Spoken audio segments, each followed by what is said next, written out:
Vitamin B12. तर आता मी आज 4 अंड्याच्या ऑमलेटचा नाश्ता करते ब्रेकफास्ट. तर याच्यामध्ये मला प्रोटीन भेटणार आहे, फॅट्स पण भेटणार आहे, त्यासोबत विटॅमिन्स पण खूप भेटणार आहे. सगळ्यात मेन विटॅमिन्स विटॅमिन B12 भेटणार आहे. तर याच्यामध्ये विटॅमिन B12 मला किती भेटणार आहे याच्या अंड्यामध्ये? 2.4 mcg म्हणजे मायक्रोग्राम. तर आपली डेली रिक्वायरमेंट काय आहे? 2.4 mcg.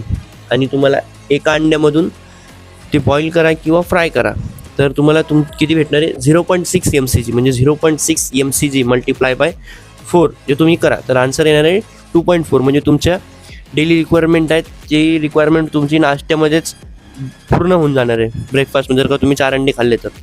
आता ह्याच्यामध्ये तुम्हाला विटॅमिन B12 कुठला भेटणार आहे?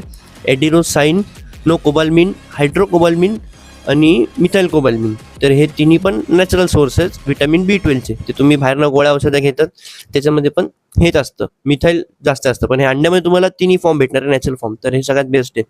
आता कोणाला विटॅमिन B12ची कमतरता आहे शरीरामध्ये तर हे कसं समजेल? तर ह्याचं काय आहे, मेमरी लॉसचा प्रॉब्लेम असतो कधी कधी.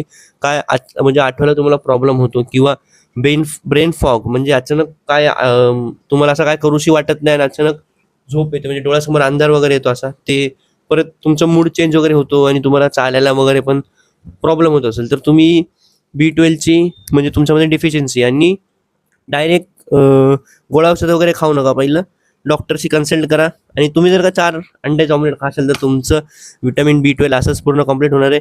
आणि यार भाई फॉलो करायला विसरू नका यार. तोवर मी जरा माझं ऑमलेट खातो.